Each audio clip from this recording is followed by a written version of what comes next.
Selamat siang Balasara semuanya, kembali berjumpa bersama saya Imelda Hani di ajang bincang-bincang bersama DPRD Provinsi Jawa Tengah. Dan kita memasuki hari yang ketiga di acara bincang-bincang bersama DPRD Provinsi Jawa Tengah di hari Sabtu ini 20 Februari 2021. Baik Balasara semuanya, seperti biasa nanti kita akan mengikuti bersama di live interaktif di 106 Star FM Bintang Radio Tegal. Dan untuk hari ini kita masih berbicara tentang pandemi yang masih melanda di negara kita, Indonesia tercinta, di mana kita tahu dari pandemi ini kita banyak belajar berbagai hal. Dan selain itu juga pemerintah sudah menerapkan berbagai kebijakan-kebijakan yang tentunya saja saat ini pemerintah masih terus untuk mengantisipasi dan juga memutus mata rantai penularan COVID-19 ini. Oke, dan Balasara semuanya, dengan begitu kita sama-sama juga dalam kesempatan ini tetap mematuhi protokol kesehatan, tetap kita menggunakan masker, menjaga jarak, kemudian untuk penggunaan hand sanitizer ya sudah dilaksanakan kita sesuai dengan protokol kesehatan. Jadi dimanapun berada kita tetap menerapkan 3M ya Balasara semuanya, karena semuanya berawal dari diri kita pribadi.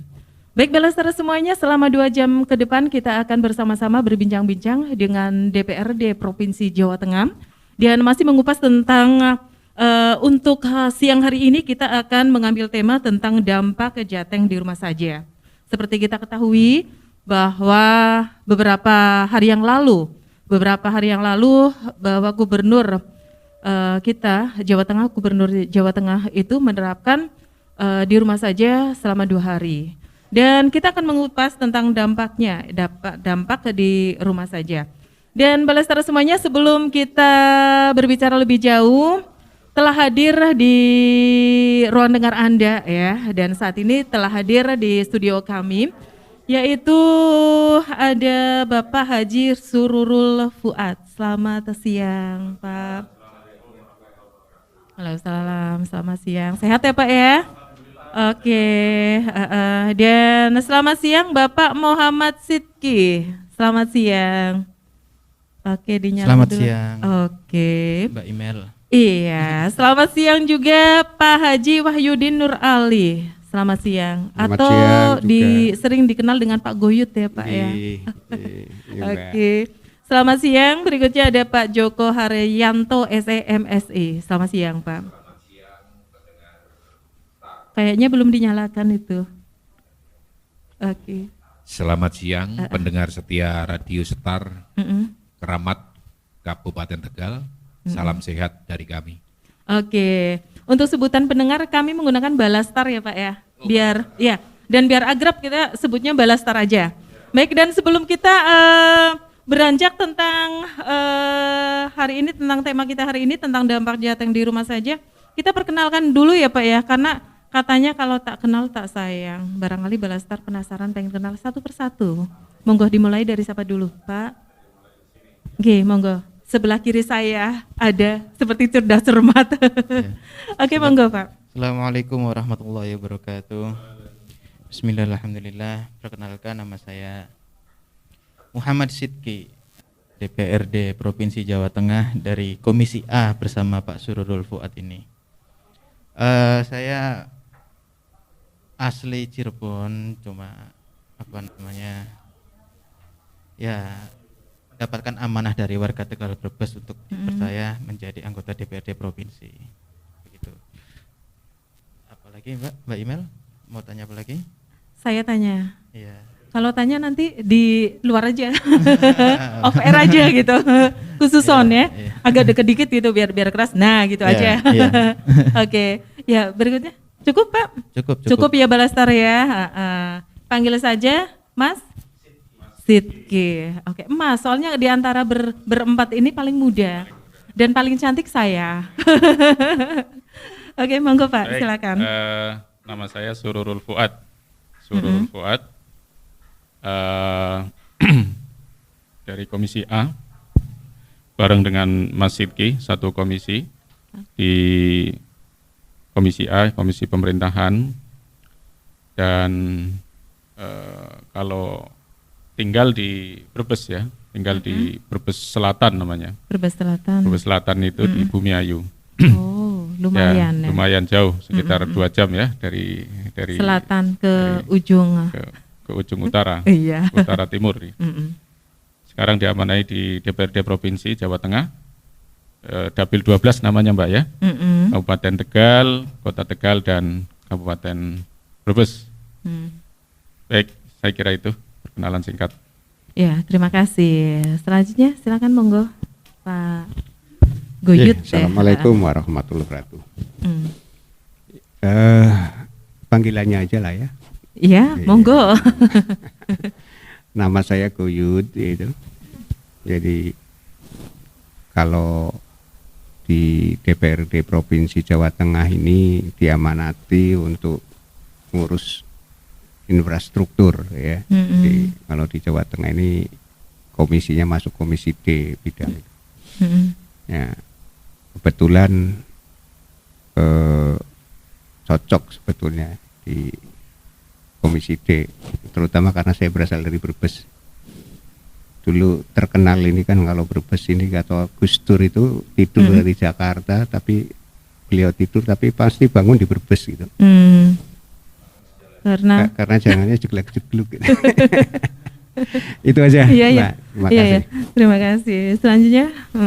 Terima kasih dari saya Pratjoko Haryanto. Dipercaya fraksi kami untuk mewakili di Komisi E. Alhamdulillah kami mewakili warga Brebes, Tegal, dan Selawi sudah ketiga kalinya ini. Komisi E membidangi pendidikan, kesehatan, kesra, keagamaan, kepemudaan, juga peranan wanita.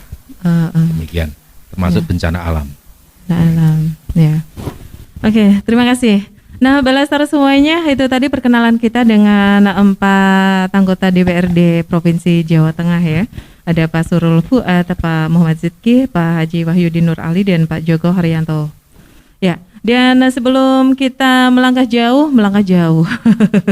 ya, mengupas tentang bagaimana dampak Jateng di rumah saja, nanti kita lanjutkan setelah yang satu ini. Talkshow bersama DPRD Provinsi Jawa Tengah akan kembali sesaat lagi. Radio adalah pilihan terbaik. Ayo dengar radio.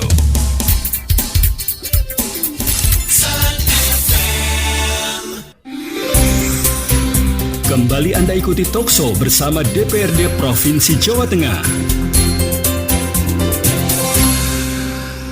Baik, Balastar semuanya, kembali masih kita lanjutkan lagi untuk ajang siang hari ini di bincang-bincang kita bersama DPRD Provinsi Jawa Tengah. Nah, Balastar semuanya, kita hari ini temanya adalah tentang dampak Jateng di rumah saja. Seperti kita ketahui bahwa kita sudah melaksanakan tentang gerakan di rumah saja.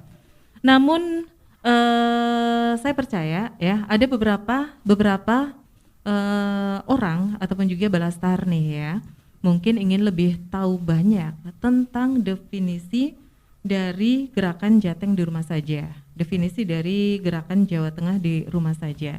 Dan mungkin dari narasumber kita ada yang bisa menjelaskan tentang definisi dari Jawa Tengah. Oke, semuanya saja dari 1, 2, 3. Oke, monggo silakan. Iya. Ya, seperti yang disampaikan oleh Pak Gubernur kita Ganjar Pranowo, resmi mengeluarkan surat edaran terkait dengan gerakan Jateng di rumah saja, yaitu berbasis PPKM ya sebenarnya itu. Cuma 2 hari, tanggal 6 dan tanggal 7 Februari, dan ternyata memang tepat sekali ya Jateng di rumah saja itu, sebab sehari semalam hujan. Hujan full. Tanggal 6-nya hujan, tanggal 7-nya bersih-bersih rumah. Pak Ganjar itu sudah luar termasuk biasa. Iya, warusak durunge winarahnya secara sufi. Iya. Ya Mas Goyut. Jangan-jangan Pak Ganjar ini wali Mas Goyut. Asal jangan tuan yang gili, Pak. Oh, iya. Wali murid. Betul, ini untuk salah satu program dari pemerintah Provinsi Jawa Tengah untuk menekan angka kenaikan COVID ya, yang dimana sebenarnya kita tuh di antara provinsi-provinsi se-Indonesia kita salah satu yang tertinggi nomor 2 setelah Jakarta. Itu makanya kita mencanangkan banyak sekali program yang dicanangkan oleh pemerintah Provinsi Jawa Tengah, salah satunya itu Jateng di rumah saja. Sebelumnya ada juga program Joko Tonggo, kemudian dilanjut oleh Wakil Gubernur Gus Yassin itu dengan program Joko Kiai Joko Pesantren. Kemudian ini PPKM tahap kedua yaitu Jateng di rumah saja. Begitu. Ini kelanjutan dari PPKM yang dicanangkan oleh pemerintah pusat kemudian oleh Pak Ganjar dimodifikasi sedikit menjadi Jateng di rumah saja 2 hari tanggal 6 dan tanggal 7. Begitu. Iya, terima kasih. Selanjutnya ada yang ingin menambahi? Ya, jadi karena musibah pandemi COVID-19 ini kan adalah pengalaman baru. Artinya bukan hanya Indonesia saja, tetapi juga untuk seluruh negara. Banyak negara yang kemudian mengalami hal yang sama begitu. Jadi memang sebelumnya tidak punya pengalaman, tidak punya trik-trik yang jitu untuk mengatasi persoalan ini karena memang adalah pengalaman baru. Oleh karenanya semua langkah-langkah ataupun strategi-strategi yang dianggap bisa mengurangi ya mata rantai penularan COVID-19 ini dilakukan. Walaupun kita serba dilematis gitu ya. Karena kalau seandainya dilakukan lockdown ataupun mungkin PSBB ataupun sekarang namanya PPKM begitu, itu tetap berdampak kepada persoalan ekonomi juga. Karena masyarakat tidak bebas, masyarakat terbatasi dalam aktivitasnya, terutama dalam hal aktivitas perekonomian, penunjang perekonomian begitu. Nah, tadi sudah disampaikan oleh Mas Sidki bahwa program Jawa Tengah 2 hari di rumah saja itu bagian dari modifikasi sebetulnya, modifikasi cara bagaimana mengurangi penularan COVID-19 di Jawa Tengah. Karena PPKM yang pertama itu menurut penyampaian Presiden itu dianggap gagal begitu. Oleh karenanya setiap kepala daerah diminta untuk melakukan atau membuat satu perencanaan dan program serta kegiatan yang lain yang intinya gimana caranya supaya penularan COVID-19 ini bisa ditekan di masing-masing daerah. Nah di Jawa Tengah dari tanggal 6 sampai tanggal 7 kemarin Februari dilaksanakan program tersebut. Walaupun tidak semua daerah kelihatannya juga melakukan itu karena masing-masing kepala daerah itu kadang ada yang nganyang kayak gue. Ada yang ngenyang tidak bisa dilakukan sepenuhnya begitu. Mungkin hanya 1 hari, tapi ada juga mungkin yang bisa melaksanakan 2 hari. Nah, ini ya kita tetap harus mengevaluasi juga ke depan kalau misalnya ada program yang sama seperti ini, entah itu PPKM ataupun entah ini mungkin Jateng 10 hari, Jateng 5 hari atau program lain yang mirip seperti itu, tentu harus ada rincian begitu. Kalau menurut saya harus ada rincian yang jelas mana yang harus tutup, mana yang boleh terbuka begitu. Mungkin kalau yang besar-besar seperti mall, kemudian mungkin pasar-pasar modern yang saya kira dari sisi permodalan misalnya dari sisi likuiditas toko tersebut itu sudah cukup bagus begitu ya. Mungkin tidak buka 1-2 hari itu mungkin masih bisa bertahan dengan baik begitu. Tetapi kalau kemudian UMKM yang kecil-kecil itu ya 1-2 hari mereka tidak jualan itu ya kasihan begitu.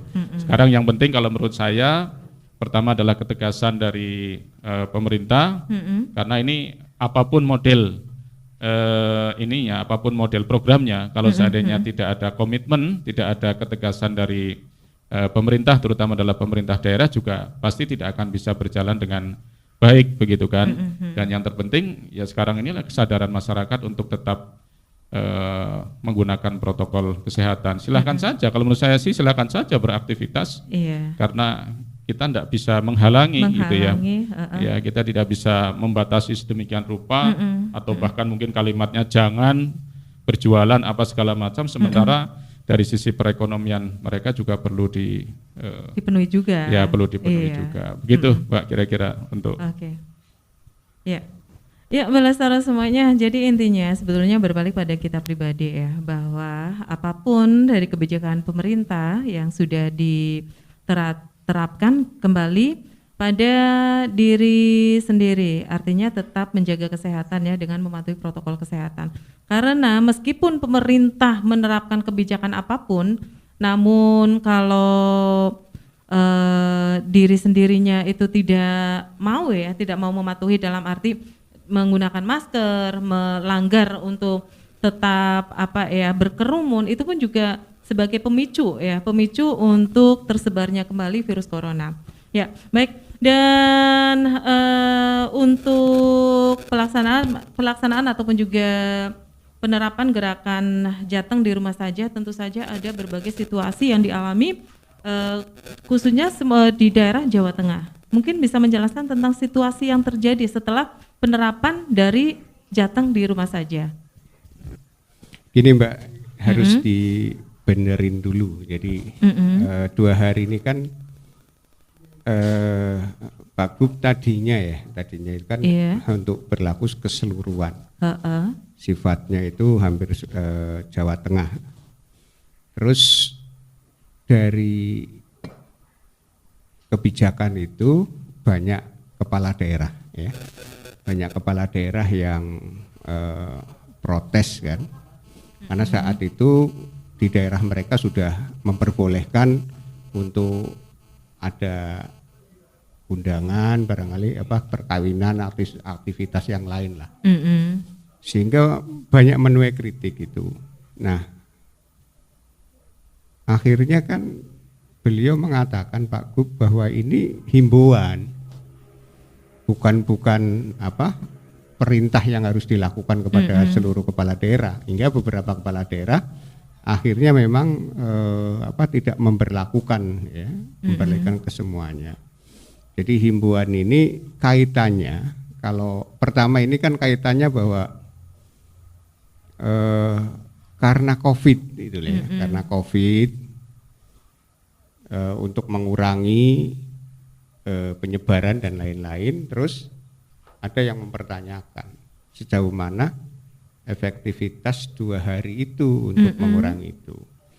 Nah, beliau terus mulai Pak Gub itu bukan menjelaskan bahwa ini bukan kaitannya untuk mengurangi penyebaran dan yang lain-lain, karena kalau 2 hari kelihatannya nggak bisa lah, tidak ada kok ininya. Akhirnya kan dijelaskan oleh beliau bahwa berdiam diri 2 hari itu kaitannya adalah ada rasa empati kita, gitu, rasa empati warga di Jawa Tengah bahwa sudah banyak gitu lah, tenaga-tenaga medis yang meninggal, ya, sudah banyak tokoh-tokoh barangkali yang meninggal juga, termasuk para perawat, dokter dan lain-lain itu ya. Terus beliau menginginkan bahwa kita yang sehat ini nih sekarang, yang sehat, yang masih diberi waktu, diberi umur ya, yang alhamdulillah ada yang terkena tetapi sembuh, ada juga yang yang belum kena barangkali. Nah, himbauan beliau, ayolah kita 2 hari berempati gitu. Jadi berempati terhadap kondisi bukan karena COVID-nya ini, tapi korban COVID. Nah, mereka yang sudah menjadi korban dari segala golongan tadi, yang tenaga medis dan lain-lain. Sehingga yuk kita sama-sama berempati, kita berdiam diri di rumah. Jadi judulnya itu sehingga berubah. Yang tadinya adalah kaitannya memang untuk COVID ya, mengurangi penyebaran dan lain-lain. Lebih tidak, ininya tidak begitu ini, tapi lebih ditujukan pada empati aja. Nah, itu yang terjadi. Nah, persoalannya ketika sekarang judulnya bagaimana dampak ya setelah diam di rumah, ya semua pasti ada lah ya. Ya. Kalau kita bicara COVID-nya selama 2 hari ini kalau betul-betul dilakukan ya pasti akan mengurangi penyebaran ya, kalau melewati kontak dengan si yang terpapar barangkali. Tapi secara umum kan begini, bahwa 2 hari masyarakat 2 hari yang alami itu, yang kasihan itu mereka yang memang kehidupannya di suatu daerah ya. Karena ini kan kalau bicara Kabupaten Tegal dengan kota beda. Kabupaten Tegal kepala daerah berarti ngambil boleh boleh tokoh boleh apa kan. Sebenarnya di kota Tegal tutup, nah semua dijaga sekarang ditutup kan beda-beda. Nah kalau kita bicara dampak secara umum ya pasti akan beda kan antara kabupaten dan kota. Di kota Tegal lebih cenderung disiplin. Ya semua warganya juga termasuk saya kalau mau kelihatan kan lucu banget kan, sementara hiburannya ya di rumah kami ini pada keluar. Nah yang jelas yang paling terasa ya kan yang kehidupan mereka makan hari ini karena jualan hari ini itu memang betul-betul harus alhamdulillah memang di kota Tegal itu ada bantuan ya, ada bantuan beras dan lain-lain yang dilakukan oleh pemerintah kota, jumlahnya mencapai 27.000 sekian atau berapa. Dan itu juga menurut saya sangat bermanfaat. Nah saya pikir ketika kepala daerah mengikuti anjuran gubernur ya tidak hanya mengikuti ininya aja petunjuknya aja, tapi kira-kira yang tidak ketika mengikuti rakyatnya bagaimana? Begitu. Iya. Saya pikir itulah ya. Cukup ya Mbak. Ya, silakan Pak Joko. Terima kasih kesempatan pada saya. Jadi himbauan gubernur di rumah saja itu salah satu upaya selaku kepala daerah tentunya yang bertanggung jawab terhadap rakyatnya, karena itu salah satu keluhan dari Presiden. Seminggu dilakukan pembatasan secara terbatas di Jawa dan Bali itu angka COVID masih tinggi. Maka sebagai kepala daerah tentunya mempunyai kreasi bagaimana agar COVID di Jawa Tengah ini tidak melaju dengan cepat. Nah, salah satu yang dilakukan adalah melakukan himbauan, bukan instruksi ya. Himbauan untuk di rumah saja. Kebetulan ketika tanggal 7 dan 6 itu dilakukan himbauan di rumah saja, memang kondisi di Jawa Tengah itu hujan dari pagi sampai pagi. Ini kebetulan dan begitu. Namun demikian pro kontra dari himbauan Pak Gubernur itu, walaupun tidak ada sanksi namanya himbauan, itu ada nyata. Jelas. Di kota-kota besar memang sangat disiplin dan patuh, mal-mal tutup, semua kegiatan ekonomi tutup, ada pengecualian tentunya rumah sakit, keamanan, kepolisian, dan tempat-tempat yang pelayanan umum lainnya memang diperbolehkan. Termasuk pasar pun diperbolehkan dengan batasan. Batasan kalau nggak salah tutup jam 12. Namun di daerah-daerah kabupaten yang di luar kota itu ada sedikit perlawanan, bukan sedikit perlawanan, artinya ada kegalauan dari masyarakat yang tidak paham himbauan itu, nanti makannya apa? Ora mangan apa tuh? Tidak jualan, tidak makan. Ora mangan, ora kerja, ora mangan. Bahkan ada yang memberikan karangan bunga dan sebagainya. Tapi itu salah satu upaya yang dilakukan oleh pimpinan kepala daerah yang harus kita hormati. Namanya kita sebagai warga negara, salah satu kita harus kalau mau dikatakan warga negara yang baik harus patuh kepada instruksi ataupun himbauan dari pemimpin. Itu salah satu menjalankan kewajiban sebagai masyarakat berbangsa dan bernegara yang baik kan. Saya rasa itu. Iya. Baik Balastar, dengan kaitannya dengan itu silakan untuk Anda Balastar yang ingin gabung di live interaktif di 0821 3439 7373 ataupun juga mau note voice ya di 0821 3696 2151. Silakan Balastar untuk Anda yang mau bertanya tentang seputar dampak Jateng di rumah saja, atau mungkin ada sesuatu hal yang ingin disampaikan kepada para anggota dewan ini yang sudah hadir di studio kami, ya silakan saja bisa gabung di 0821 3439 7373. Oke, dan sebelum nanti email terima untuk 0821 3439 7373, kita simak dulu yang satu ini. Talkshow bersama DPRD Provinsi Jawa Tengah akan kembali sesaat lagi. Radio adalah pilihan terbaik. Ayo dengar radio.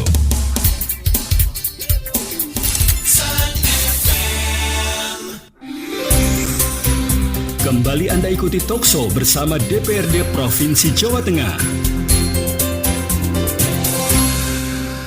Oke Balastar semuanya, masih di ajang bincang-bincang bersama DPRD Provinsi Jawa Tengah. Hari ini tema kita adalah tentang dampak Jateng di rumah saja. Seperti yang tadi sudah disampaikan para anggota dewan yang sudah hadir, bahwa semata-mata gerakan di rumah saja ini bukan hanya untuk menekan, tetapi sebuah bentuk empati kepada para orang-orang yang sudah terpapar virus corona ini.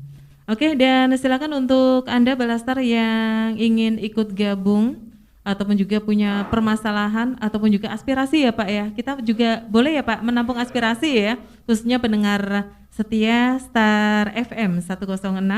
Silakan di live interaktif kami 0821 3439 7373 ataupun juga yang mau melalui WA di 0821 36962151 atau juga yang mau lewat IG bisa di @starfm_tegal ataupun juga di Facebook kami di Star FM Tegal Radio. Silakan ya.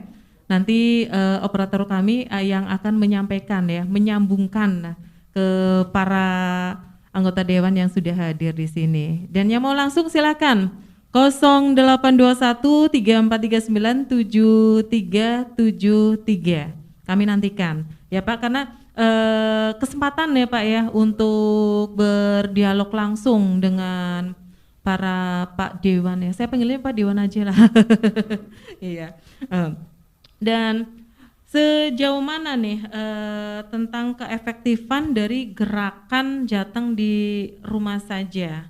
Tentu saja kan gerakan Jateng di rumah saja ini memang timbul pro kontra, dan terutama nih Pak, saya juga mendengar saat itu untuk yang maaf aja nih untuk kalangan bawah, otomatis kan mengatakan bahwa kalau di rumah saja seperti yang tadi Pak Joko katakan, mau makan apa gitu.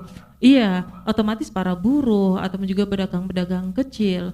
Tapi justru sebaliknya Pak, sebaliknya ada warga yang memang mematuhi peraturan itu, bukan peraturan, himbauan ya, mematuhi himbauan itu dengan di rumah saja tanpa mengerjakan kegiatan ataupun juga aktivitas kerja.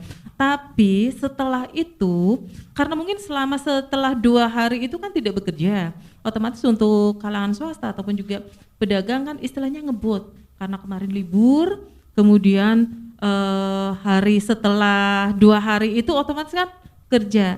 Nah, hal ini otomatis menimbulkan kerumunan ya, menimbulkan, jadi istilahnya apa ya, di rumah selama 2 hari, setelah keluar istilahnya kaulan, iya, kalau istilah Tegalnya itu kaulan Pak, kaulan, iya, kaulan. Akhirnya kan justru apakah ini tidak menimbulkan dampak yang negatif Pak, gitu Pak? Sedikit saya akan berikan tanggapan hal ini. Himbauan gubernur 2 hari di rumah saja itu termasuk sukses. Sukses pendukung yang pertama karena memang hujan, cuaca. Sukses yang kedua, di kota-kota besar tadi sangat patuh dan taat kepada himbauan, nyatanya mal-mal juga tutup.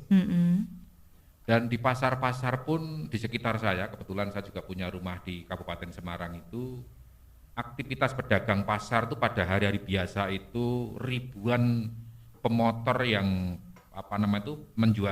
menjual sayuran. Itu ribuan dari Ambarawa, Babatan dan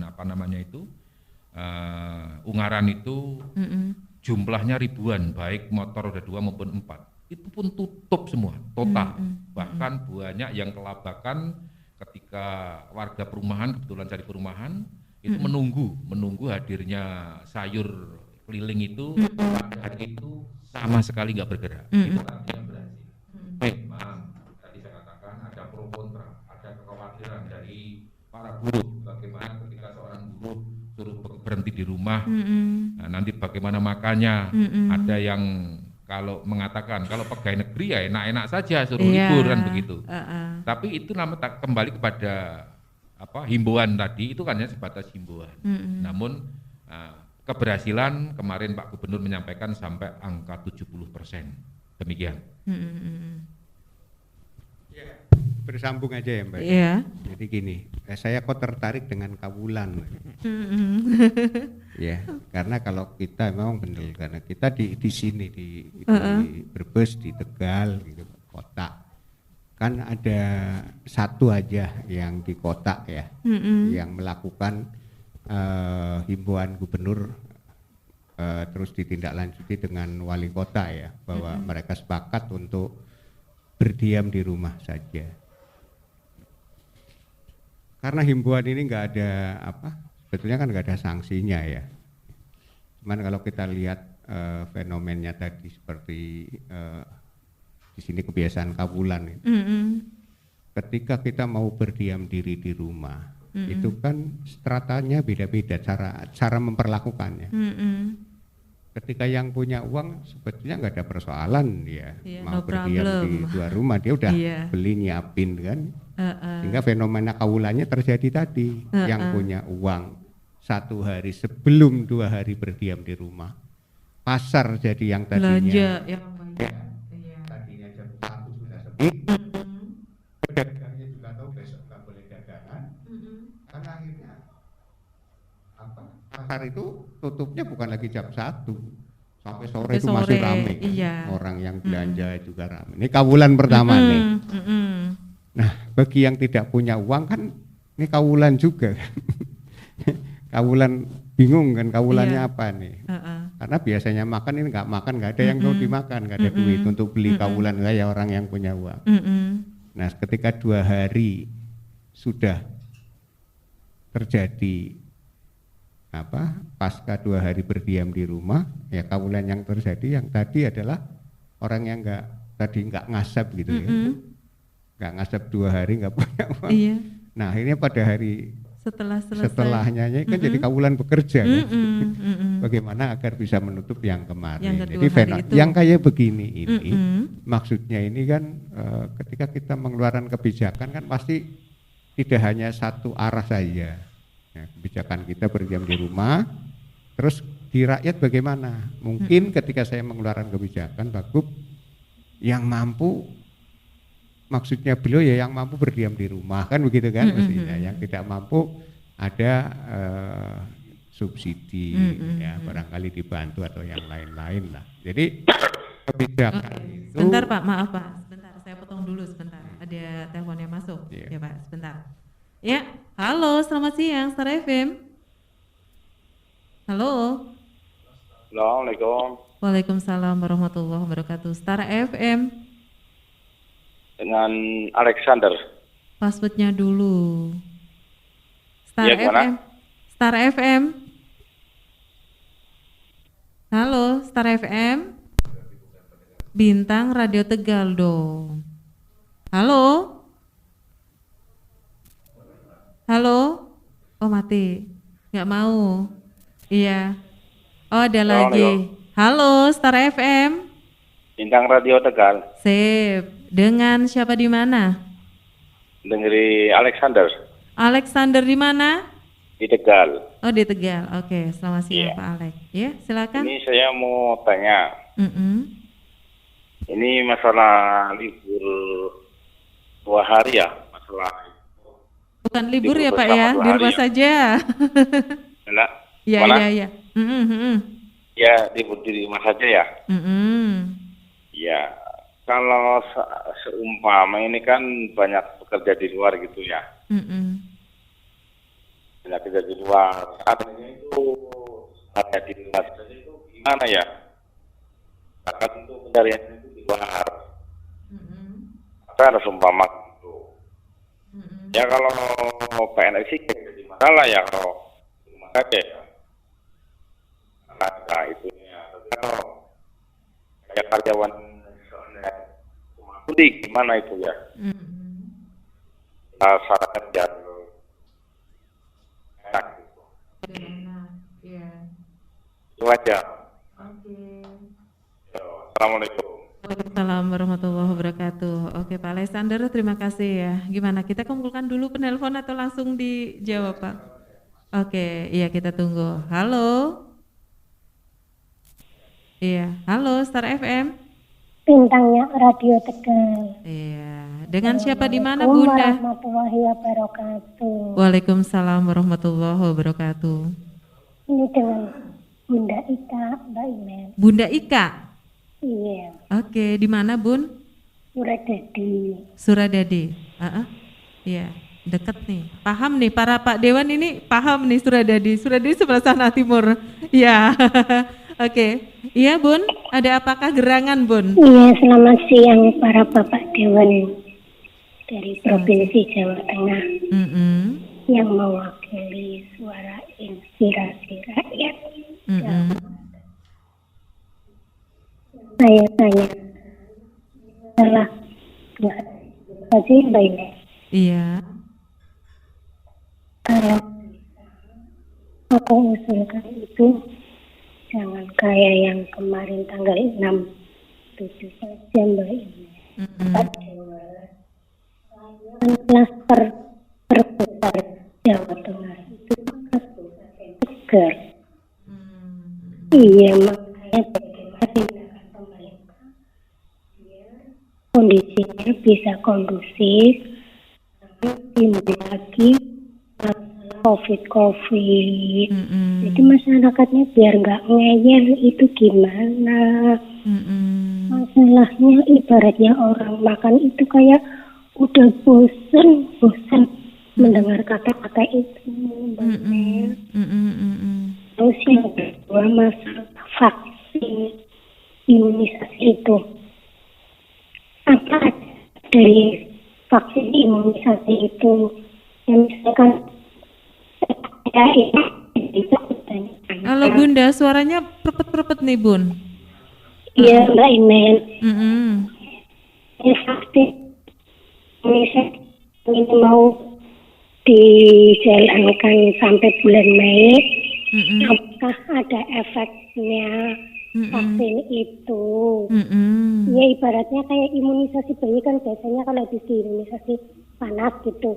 Nah itu kalau habis imunisasi vaksin itu ada efeknya apa enggak? Soalnya itu mungkin yang bikin masyarakat merasa takut loh. Jadi minta dijelaskan masalah itu. Kasih Mbak Imen. Yo kembali. Waalaikumsalam warahmatullahi wabarakatuh. Baik, terima kasih buat Bunda. Tadi Bunda siapa ya? Bunda Ika. Oke, selamat siang. Terima kasih. Ya, kita kupas dulu ya, 2 penelpon sudah ya. Kita kupas dulu untuk pertanyaan yang pertama tadi Pak Alexander. Alexander Tegal ya tadi ya. Pak Alexander, silakan yang mau melanjutkan. Yang kayak kawulan itu. Artinya bahwa di sini tepatlah kawulan itu bisa dialami oleh satu yang punya uang jadi kawulan awal, yang kawulan yang kedua adalah karena tidak bisa mendapatkan uang selama 2 hari sehingga dia akan melakukan menggantinya ya, bekerja menggantinya lebih giat lagi. Itu aja. Jadi ke depan ya memang ketika pemerintah mengeluarkan kebijakan pasti tidak semuanya seragam, ada beberapa yang beda ada, karena kan status sosial masyarakat kita ada yang mampu dan tidak mampu. Ini pasti harus ada perlakuan yang berbeda. Itu. Nah, kaitannya dengan Pak Alexander itu jawaban. Jadi gini, ini kan sudah lewat nih ya, sebetulnya ini kan apa yang ditanyakan beliau ini kan sebetulnya sudah lewat, karena ini 2 harinya udah nggak ada lagi. Ini kan dampaknya aja. Jadi sebetulnya kalau ada nanti himbauan lagi itu diperhatikan himbauannya, karena himbauan itu kan sebetulnya terakhirnya ditujukan bukan sebagai sebagai memotong penyebaran virus COVID, tidak. Karena ini banyak 2 hari itu nggak ada manfaatnya untuk mengurangi penyebaran dan lain. Jadi 2 hari itu adalah bahwa kita empati gitu lah. Empati terhadap tenaga kerja kesehatan yang sudah berjuang sedemikian rupa dan banyak menjadi gugur. Masa sih kita nggak bisa selama 2 hari berdiam di rumah, itu aja intinya. Jadi kalau nanti ada lagi kan silahkan yang bisa bekerja, yang memang harus ya, yang harus dia menghidupi keluarga. Kalau nggak, kata Pak Joko itu nggak oyak, nggak obah, nggak mangan kan? Orang obah, orang mangan. Lah itu kan masih aja. Artinya kalau nanti ada himbauan seperti itu lagi harus diperhatikan himbauannya bagaimana, sehingga masyarakat itu juga harus cerdas. Oh, himbauannya untuk kita empati. Tentunya yang empati, kalaupun kita berdiam di rumah ya berarti ada orang yang mampu untuk selama 2 hari itu berdiam di rumah tanpa subsidi yang mampu. Nah, kalau menginginkan berdiam di rumah yang tidak mampu berarti harus menyiapkan subsidinya. Contoh kan di Kota Tegal beda. Kota Tegal karena mampu dia berani, karena kecil. Sementara Kabupaten Brebes dan Kabupaten Tegal nggak berani kan. Akhirnya membebaskan kan itu warganya. Saya pikir itu. Yang kedua biar teman-teman. Iya. Untuk yang kedua pertanyaan dari Bunda Ika ya. Tentang, saya sedikit menambahkan Mbak Email bahwa program Jawa Tengah di rumah saja 2 hari itu tadi sebetulnya sudah disampaikan, tujuan utamanya itu sebenarnya bukan semata-mata langsung memutus mata rantai begitu ya. Tetapi ini sering saya katakan bahwa tujuannya salah satunya adalah agar tumbuh kesadaran kolektif masyarakat terkait dengan penanganan COVID-19. Kenapa seperti itu? Karena disadari ataupun tidak, baik dipahami atau tidak, ternyata memang sebagian besar masyarakat kita itu, katakanlah sebagian dari masyarakat kita itu masih banyak yang memiliki pemahaman orang apa-apa kok gitu kan. Lah COVID nang sining kantor hari nyongtang pegawaian ning sawah kayak iya kan, bahasa Tegale ya Mbak ya. Iya. Ya. Masih ada anggapan seperti itu. Seperti itu. Bahkan saya pernah melaksanakan sholat Jumat di salah satu wilayah itu hampir satu masjid itu tidak ada yang pakai masker gitu.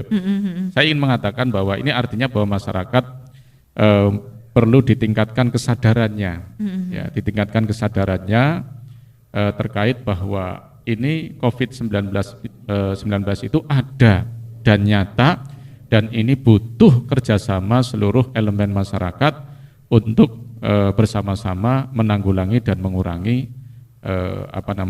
penularan COVID-19. Jadi kalau tadi dikatakan 2 hari itu sebenarnya nggak ada apa-apanya, karena kalau sesuai dengan penelitian itu ya paling tidak 14 hari itu untuk bisa efektif untuk kemudian tadi pengurangan itu bisa saja terjadi. Tapi kalau ini 2 hari, saya kira belum juga dikatakan efektif. Cuman ada tujuan di balik program tersebut adalah untuk meningkatkan kesadaran masyarakat, kesadaran kolektif masyarakat bahwa COVID ini ada dan nyata, ayo bareng-bareng gitu loh. Maksudnya begitu, ayo bareng-bareng kita ikhtiar, kita sama-sama ya kurangi kerumunan begitu, tidak banyak melakukan aktivitas yang katakanlah tidak terlalu penting, intinya seperti itu gitu.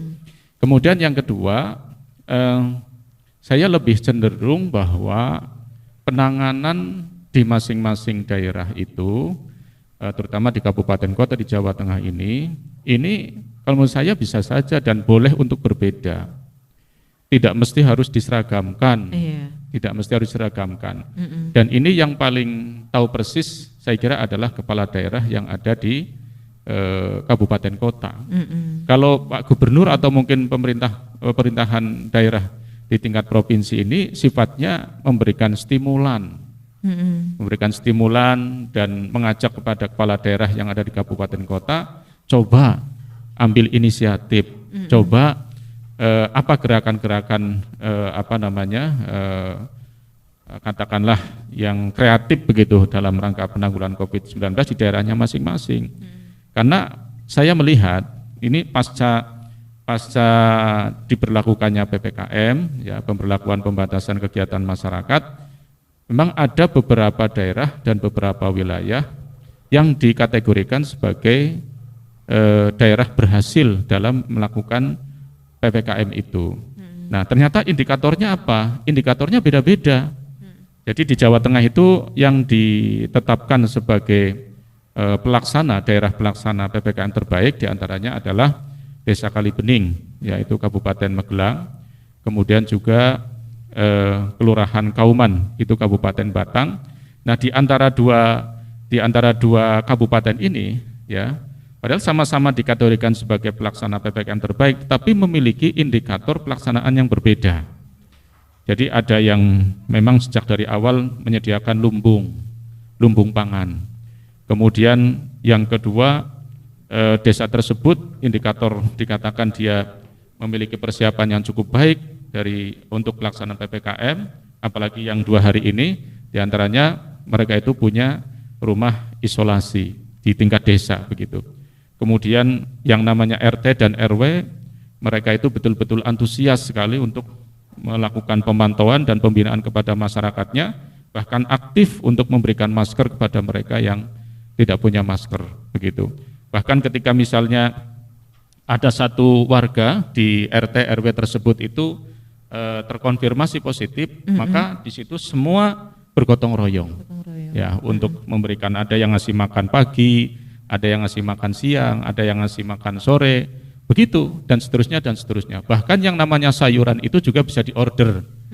Sayuran saja bisa diorder gitu oleh orang-orang yang terkonfirmasi. Ini indikatornya sangat jelas menurut saya. Dan itu ada di Kabupaten Batang dan itu ada di Kabupaten Magelang yang sama-sama dikategorikan sebagai pelaksana PPKM terbaik, tetapi indikatornya bisa saja berbeda. Nah, ini artinya bahwa tidak bisa dikebyah-uyah caranya, gitu ya. Karena apa? Karena situasi dan kondisi status perekonomian masyarakat juga berbeda. Nah, saya kira tadi pertanyaannya banyak sekali. Apa itu tadi yang berkaitan dengan vaksin ya? Sebentar, saya potong dulu untuk itu dulu. Telepon dulu. Halo, Star FM. Halo, Star FM. Oke. Iya, gimana? Ya, oke. Iya. Oke, kita lanjutkan pertanyaan dari Ibu Bunda. Ya, oke, iya. Halo, Star FM. Bintang Radio Tegal. Dengan siapa di mana? Pak Eko. Marco. Eko. Di mana Mas Eko? Eko di Talang. Di Talang. Oke. Ya, silakan. Ya. Selamat siang Bapak-bapak anggota dewan yang saya hormati. Begini Pak, kalau kita bicara COVID itu kan bicara dari hulu ke hilir, jadi bukan hal yang mudah. Jadi jangan setengah-setengah. Nah, kemarin kaitannya dengan Pak Ganjar memprogramkan Jateng 2 hari di rumah. Ini saya bicara sebagai karyawan swasta. Karyawan swasta yang perusahaannya lokal, terus terang kami merasa keteteran. Betul Pak Ganjar 2 hari rumah, ini memanjakan ASN.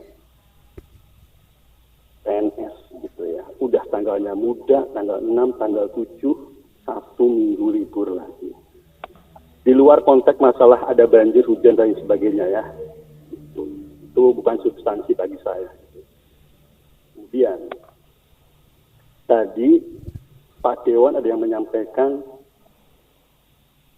2 hari di rumah saja ini efektif. Saya pengen tahu ukuran barometer Bapak menyatakan seperti itu.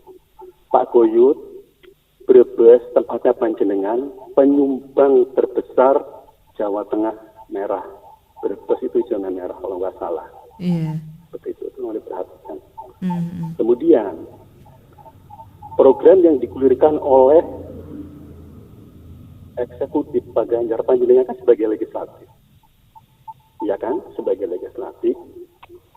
Tolong kalau bisa, ya ada kebijakan yang sedikit pro ke pihak swasta gitu Pak.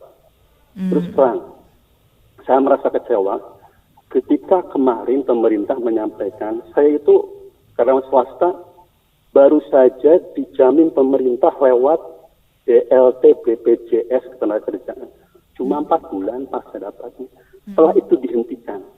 ASN itu nggak pernah teriak, gaji lancar, sertifikasi lancar, THR keluar.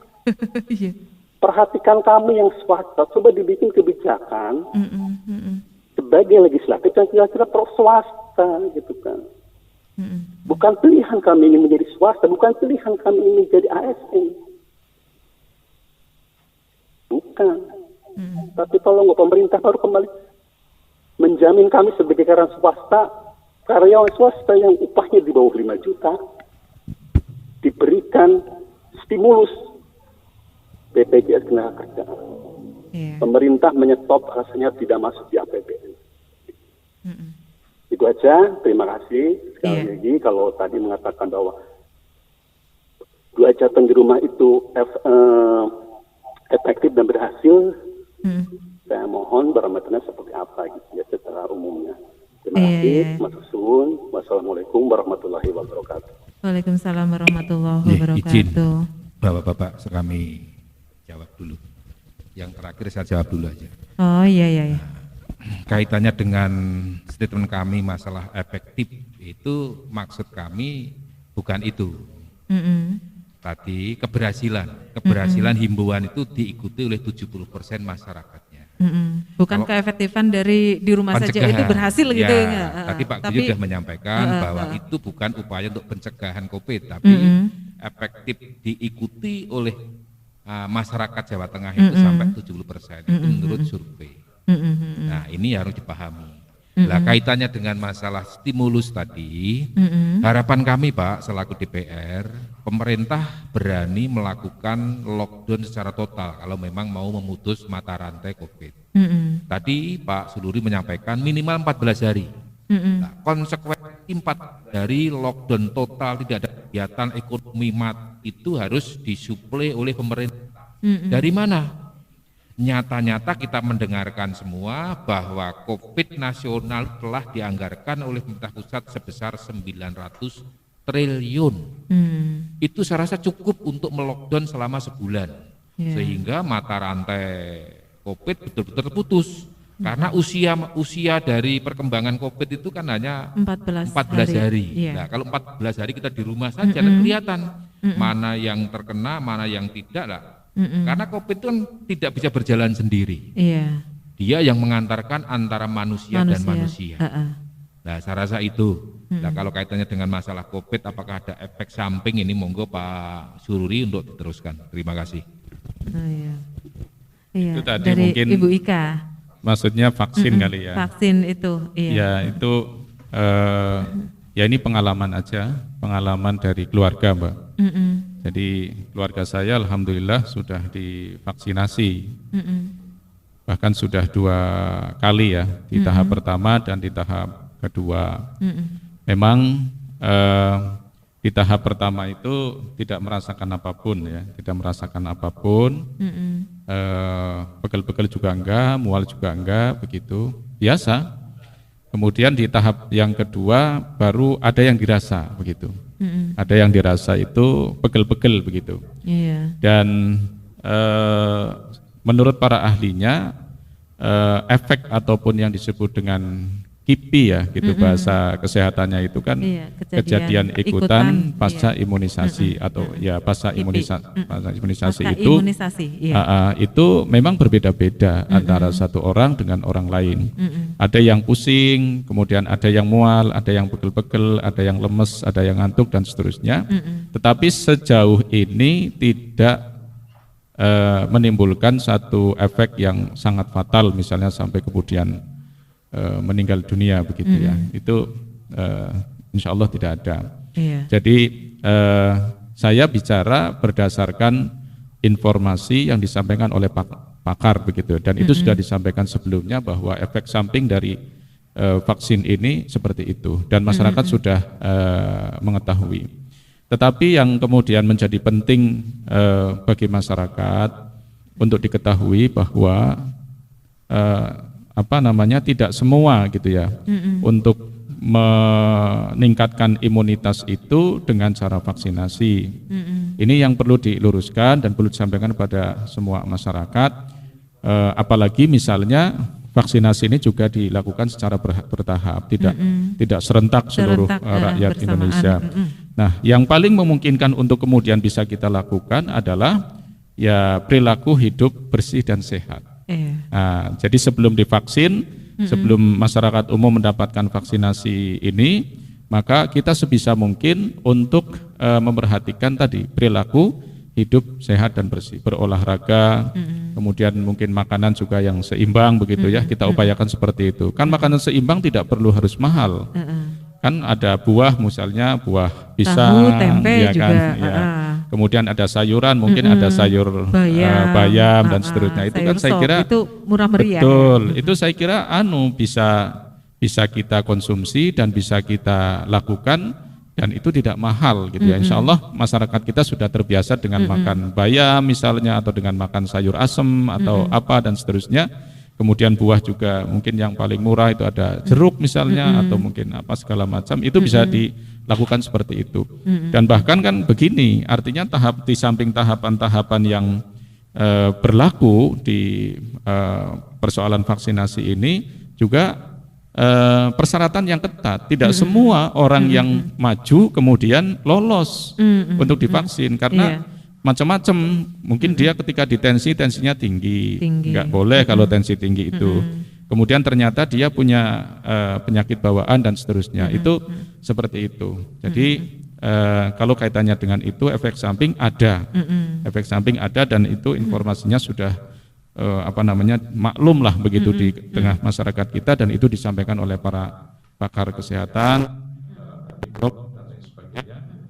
Seperti itu. Dan kenapa kemudian dilakukan pentahapan? Satu, karena ada yang prioritas, tenaga kesehatan, pelayanan publik, TNI Polri dan seterusnya. Kemudian tentu ada pendataan nanti. Kalau pendataan yang sudah ready, yang sudah jelas gitu. Dan nanti untuk masyarakat umum jelas didata terlebih dahulu. Kira-kira siapa mereka yang mendapatkan vaksin terlebih dahulu. Kemudian yang kedua tentunya adalah persiapan dari fasilitas kesehatan. Ya kan? Pemerintah nantinya akan menentukan puskesmas A, B, C, D dan seterusnya. Kemudian yang ketiga registrasi ulang. Kan mungkin dari pendataan pertama mungkin ada perubahan, yang tadinya sehat nggak sehat kan begitu. Kemudian yang keempat menghitung ketersediaan vaksin, ya, menghitung ketersediaan vaksin. Nah, ini kemudian mengapa muncul adanya tahapan-tahapan tersebut. Ini kaitannya dengan vaksin, kira-kira seperti itu. Iya, baik. Oke, untuk Bu Ika yang ada di kantor dan satu hal Mbak tadi Pak, kayaknya tanggapan dari Pak Eko itu tentang kebijakan untuk kaum swasta Pak. Sementara ini kan untuk yang ASN itu banyak ya Pak, dari tunjangan 13, JJ 14, kemudian sertifikasi, tapi untuk swasta hanya BLT, subsidi di BLT itu yang hanya 4 bulan. Ini nanti kita jawab setelah yang ini ya. Ya, balasara semuanya, nanti kita lanjutkan lagi setelah satu yang mau lewat ini. Talkshow bersama DPRD Provinsi Jawa Tengah. Radio adalah pilihan terbaik. Ayo dengar radio.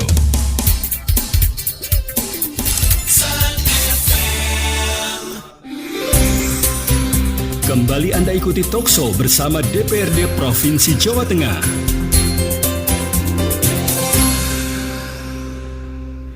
Baik, Balester semuanya, kembali kita lanjutkan untuk ajang siang hari ini di bincang-bincang kita bersama para anggota DPRD Provinsi Jawa Tengah. Dan langsung saja kita menanggapi untuk pertanyaan tadi dari Mas Eko ya, yang tentang kebijakan. Apakah ada kebijakan untuk swasta? Sedangkan untuk ASN saat ini itu banyak sekali. Saya tadi mendengarnya ikut ternyuh Pak, ikut ternyuh ya, karena tadi menelponnya seakan-akan itu benar-benar curcol ya, ya curhat dari hati. Iya, silakan Pak Joko.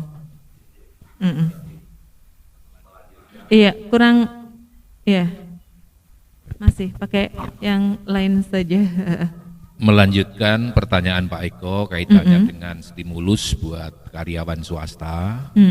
Pemerintah pusat kalau nggak salah sudah mengalokasikan, namun besarannya kita tidak hafal betul, untuk sekian bulan. Kemampuan negara ini kan memang juga terbatas, karena uang yang ada itu bukan hanya untuk pemberian stimulus, tapi juga pergerakan pembangunan harus jalan, kesehatan harus jalan, dan semuanya harus berjalan. Nah, untuk itu tentunya konsekuensi dari pekerja swasta seharusnya sudah terima kasih ketika pemerintah memberikan perhatian seperti itu. Nah, kalau misalkan kesenjangan dari pegawai maupun yang lainnya untuk ukuran tentunya tidak adil.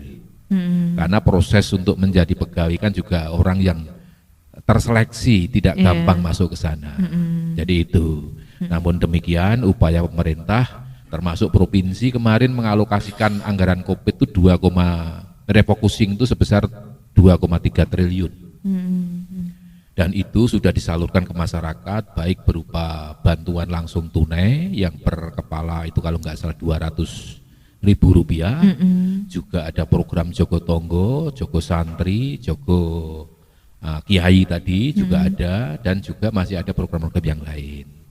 Jadi pemerintah tugasnya tidak hanya memberikan stimulus kepada swasta, tapi semua pihak juga akan diperhatikan. Nah, ini kaitannya dengan keluhan dari Pak Eko tadi. Di kesempatan terakhir ini, karena ini sudah closing statement, saya hanya akan berbagi pengalaman. Masyarakat Tegal dan sekitarnya, kaitannya menghadapi COVID ini tidak usah terlalu parno. Kenapa? Sebenarnya masih ada upaya yang bisa kita lakukan untuk mencegah COVID maupun untuk penyembuhan COVID yang murah meriah. Apa itu? Ini karena pengalaman yang unik dan menarik.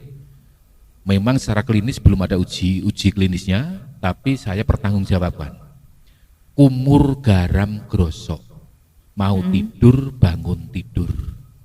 Jadi caranya ambil garam grosok 1 sendok, taruh di gelas, diperesin jeruk nipis sedikit, kasih air panas, dilebur, tambah air dingin untuk kumur di kerongkongan. Kumurnya kerongkongan 3 kali. Setelah itu dibuang, nanti Bapak Ibu silahkan dilihat. Kumur pertama itu apa yang dilihat? Itu liak, kotoran kental itu keluar semua. Setelah itu akan bersih, rasanya itu seperti agak ada apa namanya itu. Ada. Berarti sini masuk tenggorokan sini ya Pak ya? Kenapa itu saya lakukan? Alhamdulillah saya manusia yang dikasih anugerah. Saya tidak pernah pilek. 10 tahun sekali belum tentu saya pilek. Kalau saya terasa pilek, ada gejala-gejala, langsung ambil garam pada waktu itu. Nah, karena jenis virus ini hampir sama, antara COVID dan pilek itu hampir sama. Maka begitu pemerintah mengkhawatirkan keganasan COVID ini, saya lakukan, saya kumur mau tidur bangun tidur. Alhamdulillah uji cobanya apa? Saya itu punya rumah singgah. Rumah singgah itu isinya saat ini 30 pasien. Dengan pendamping sekitar 60 orang di rumah singgah. Setiap hari harus dia ke rumah sakit untuk persiapan operasi maupun pasca operasi. Setiap hari ada 8 orang, 10 orang terus bergilir. Alhamdulillah sebanyak orang itu bergiliran berganti, tidak ada satupun yang tersentuh. COVID. Karena saya anjurkan dengan keras, mau tidur, bangun tidur wajib umur air garam.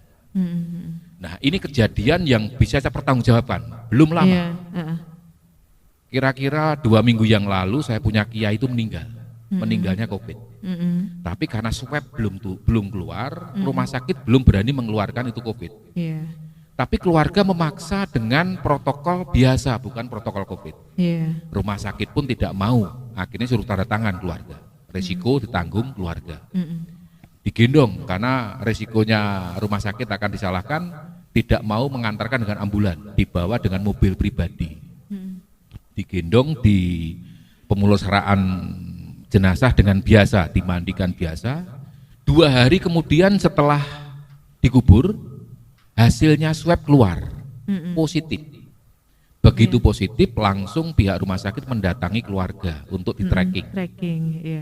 Dan dinyatakan pada hari itu reaktif semua keluarganya itu.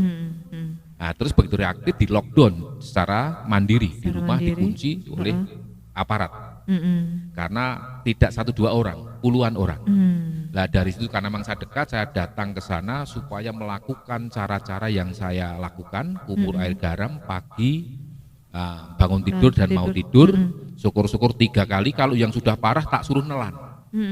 Alhamdulillah 5 hari kemudian negatif semua.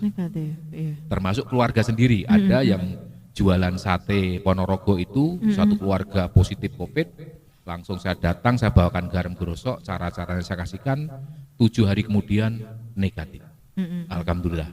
Maka dari itu informasi ini saya pertanggungjawabkan, nanti kalau mau tahu, ayo saya ajak. Terakhir kemarin di perumahan saya, separuh dari perumahan itu COVID semua. Dan suruh karantina mandiri selama 17 hari. Itu tidak dikasih apa-apa sama pemerintah. Cuman suruh lockdown di rumah, dikunci, aparat berjaga. Tapi kami dengan cara upaya garam itu, alhamdulillah, Oke, sebentar. 14 hari kemudian semua negatif. Ya. Halo, Star FM. Bintang Radio Tegal. Ya, dengan siapa di mana? Pak Abu. Pak Abu di Tegal. Di Tegal, oke. Ya Pak Abu, ada yang perlu disampaikan nih. Ya, saya mau menanyakan ini loh, anak ini mulai sekolah kapan ya? Oh iya. Iya Mbak, soalnya kasihan ya. Iya, jangan nangis dong. Soalnya sudah bosen ya ngajarinya ya. Ini pasar-pasar pada dibuka, mall pada dibuka, kok ini sekolahan kok nggak dibuka Mbak? Mbak. Iya, kira-kira kapan ya? Iya. Soalnya gini, anak-anak di sini yang di tetangga saya pada mainan, pada lari-larian, nggak ada yang kena COVID. Tapi kalau sudah di sekolahan suruh pakai masker malahan pada kena katanya, tapi nggak tahu ya. Oke. Tapi kalau sekolah terus disuruh pakai masker pada kena anak-anak SD. Coba kalau nggak pakai masker di sini pada lari-larian, main umpet, main ini, main itu, nggak apa-apa. Terus yang saya tanyakan ini masalah vaksin, umur berapa yang tidak boleh divaksin, Mbak? Umur berapa yang tidak boleh vaksin? Kan katanya aku dengar ada katanya umur 59 nggak 59 tapi saya pengen tahu yang jelasnya. Oke, iya. Yang ketiga, masalah vaksin, ada vaksin 1, ada vaksin kedua. Lah vaksin 1 itu bedanya apa dengan vaksin kedua? Ya. Apakah obatnya itu sama atau tidak gitu loh? Kalau obatnya sama, kenapa nggak ditambahin aja jadi cuma sekali aja? Ya, oke. Soalnya untuk mensosialisasikan kan repot Pak. Kadang-kadang, waduh tunggu antri aja sudah imunnya turun. Waduh aku saya mau disuntik ini, aku mau disuntik air ngedrop. Iya. Ya kan, jadi kan gimana nih solusinya gitu loh, masalah anak sekolah gitu loh. Iya. Terima kasih ya Pak. Di rumah tapi nggak di rumah Pak, pada liburan. Pada main ya liburan. Iya, orang tuanya yang suruh belajar malahan. Iya, oke, terima kasih Mas Abu. Iya. Oke, nanti kita jawab ya Mas Abu ya. Terima kasih ya. Iya, makasih Mas Abu. Oke, iya. Iya Pak. Ada 3 pertanyaan tadi dari Mas Abu. Silakan Keluhan Pak Joko dari langsung. orang tua murid ini tidak hanya dari Pak Agus saja. Hampir semuanya mengeluhkan hal yang sama. Nah ini tentunya saya kebetulan di Komisi E yang membidangi pendidikan sudah seringkali menyampaikan kepada dinas terkait untuk segera melakukan kegiatan tatap muka secara langsung untuk anak-anak sekolah. Dan ini sudah diuji coba, beberapa SMA di kabupaten kota itu sudah ada 1 sampling, 2 sampling, dan sudah berjalan sekira-kira 4 bulan yang lalu.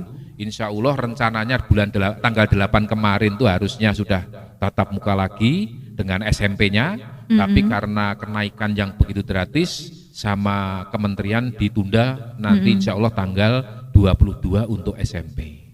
Untuk SD memang belum direncanakan.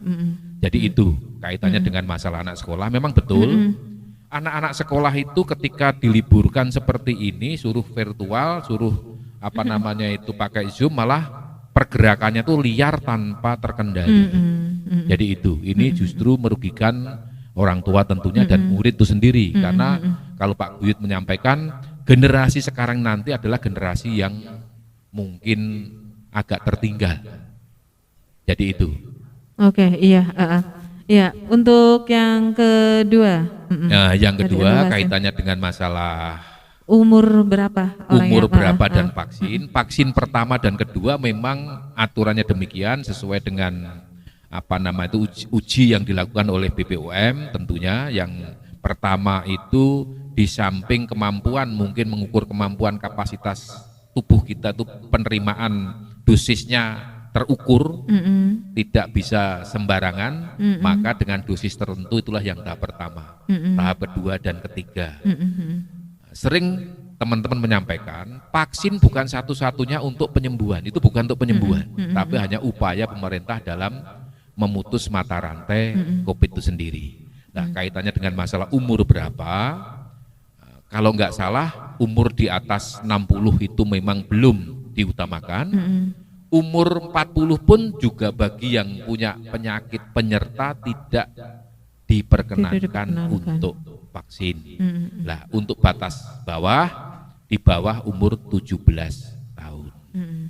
Demikian. Nah, mudah-mudahan dengan terbitnya lahirnya vaksin Nusantara dari Undip dan Pak Terawan mantan Menteri Kesehatan nanti, ini sudah uji klinis yang ketiga, nanti segera bisa dinikmati oleh masyarakat secara luas. Demikian. Iya. Oke, sebentar satu penelpon, sebentar. Assalamualaikum warahmatullahi wabarakatuh, Bintang Radio Tegal. Waalaikumsalam warahmatullahi wabarakatuh. Kenalkan nama saya Mas Eca ya. Mas dari Eca. Kawasan Pegirikan. Oke. Ya, yang saya mau pertanyakan, kenapa kebanyakan orang yang terkena COVID itu yang memakai AC? Jadi kita dari masyarakat yang pekerjaannya buruh maupun yang serabutan nggak ada didengar yang terkena COVID. Tapi kebanyakan yang terkena itu dari yang memakai kalangan tingkat atas ya, memakai kalangan tingkat atas. AC. Oke. Hanya itu pertanyaan dari Eca ya. Oke, terima Matur kasih. nuwun. Yuk. Assalamualaikum warahmatullahi wabarakatuh. Waalaikumsalam warahmatullahi wabarakatuh. Oke. Ya, sebentar. Pakai satunya. Oh ya, oke. Untuk Bapak Eca, yang dipertanyakan itu sebenarnya adalah sirkulasi udara. Kenapa sih kalau orang yang memakai AC itu rentan terhadap COVID? Sebab sirkulasi udaranya tertutup. Jadi ada penyebaran COVID-nya itu lebih cepat daripada yang bekerja di outdoor. Untuk perlu diketahui bahwa COVID adalah varian baru dari SARS, varian ketiga. Varian pertama itu munculnya tahun 2006-2005. Itu waktu di Arab Saudi. Itu ketika itu gempar bahwa Arab Saudi akan menutup semua akses haji dari luar negeri. Kemudian ditemukan lagi varian baru dari varian SARS itu di Australia yang menular ke sapi-sapi. Nah, Ini adalah varian ketiga. Varian ketiga ini dikembangkan secara biologi, secara klinis itu di laboratorium di Wuhan. Jadi orang-orang Cina di sana mengembangkan 1.500 virus lebih. Salah satunya COVID. Nah, entah ini gobloknya orang Cina atau cerobohnya orang Cina sehingga virus COVID yang sedang dikembangkan di Wuhan ini bocor. Entah itu karena adanya perang dagang antara Huawei dengan Trump atau perang dagang antara Cina dengan Amerika sehingga masing-masing pihak mengklaim bahwa dari Cina mengklaim bahwa yang membocorkan Amerika, dari Amerika mengklaim bahwa yang membocorkan adalah orang Cina. Saling menuding. Iya. Dan kemudian karena apa namanya varian baru ini ternyata bisa menular ke manusia, maka terjadilah penularan yang sangat cepat sekali ini. Ini termasuk penularan yang sangat cepat dibanding oleh virus flu pada tahun 1930-an. 100 tahun kemudian virus flu tersebut menjadi virus flu biasa. Begitu Mbak, yang perlu diketahui untuk masyarakat. Jadi karena faktor sirkulasi udara ya. Betul, ya. Oke, Mas Echa. Terima kasih ya Mas Echa ya. Sudah ikut gabung. Ya, dan Balastara semuanya sebagai acara pamungkas ya, karena waktunya udah mepet. Ada sesuatu? Oke. Iya, untuk memberikan pesan atau sesuatu kepada Balastara, silakan. Mungkin sekedar pesan saja buat kita semua dan khususnya masyarakat Kabupaten Tegal dan sekitarnya, bahwa virus ini nyata dan ada begitu ya. Virus ini ada dan nyata, serta teknik ataupun mekanisme bagaimana menghilangkan ataupun memutus rantai penularan dari COVID-19 ini harus dilakukan secara bersama-sama. Begitu. Jadi kalau seandainya tidak dilakukan secara bersama-sama, baik itu pemerintahnya maupun warga masyarakatnya, maka ini dimungkinkan akan berjalan dengan lama begitu. Artinya tidak bisa secepat yang kita inginkan. Oleh karenanya yang paling penting bagi kita adalah silahkan saja untuk beraktivitas begitu.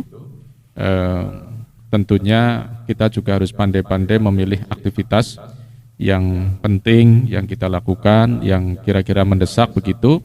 Yang kurang penting dan kurang mendesak mungkin bisa ditunda. Dan yang kedua, saya kira ketaatan kita terhadap protokol kesehatan, mencuci tangan, kemudian memakai masker dan selalu menjaga jarak ini terus kita laksanakan dan kita tingkatkan. Dan yang terakhir, jangan lupa berdoa. Jangan lupa kita berdoa, kita memohon kepada Allah Tuhan Yang Maha Esa agar segera pandemi ini berakhir. Makasih Mbak. Oke, silakan Pak Goyut.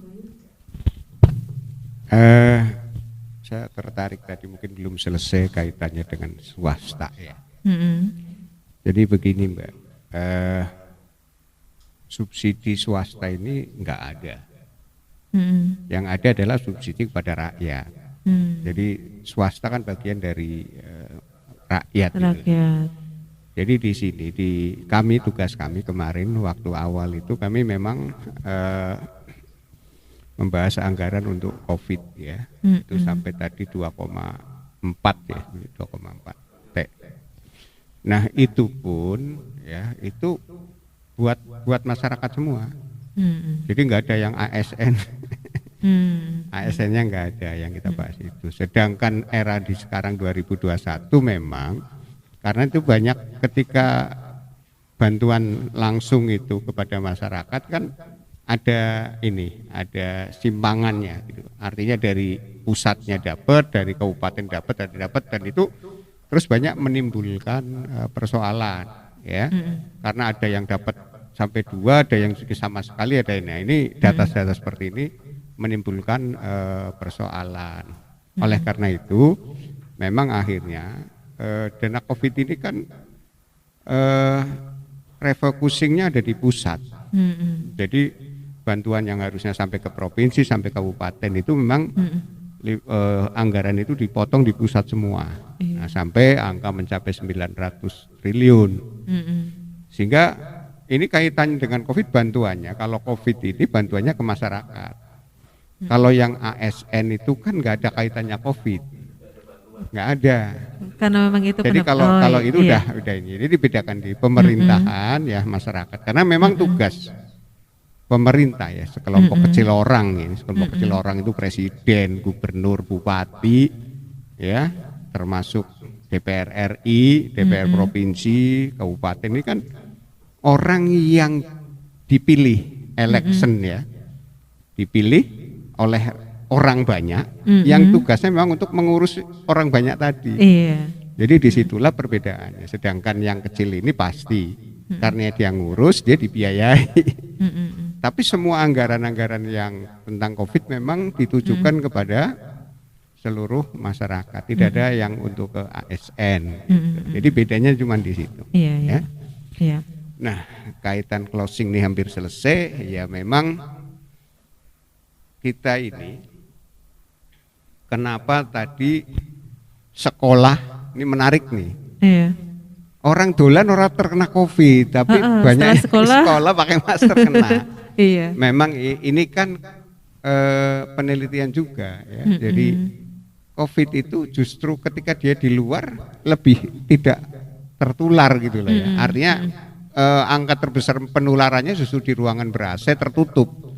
Maka kantor kami pun sekarang dibuka semua.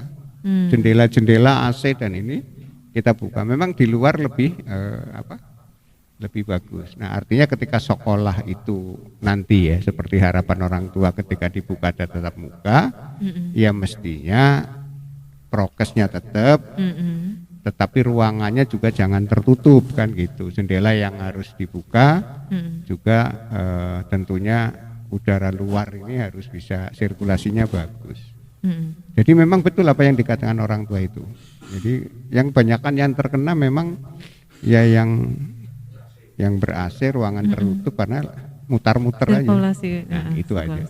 Ya mudah-mudahan ini cepat selesai lah ya. Terutama memang kami prihatin dengan kondisi pendidikan dengan sistem daring ini. Karena udah beberapa tempat sudah sampai mengatakan apa ini bukan settingan kan gitu. Sampai generasi kita nanti hilang satu generasi yang namanya generasi blank yang muncul karena tidak mempunyai kemampuan belajar dengan baik. Itu aja. Mudah-mudahan selesai.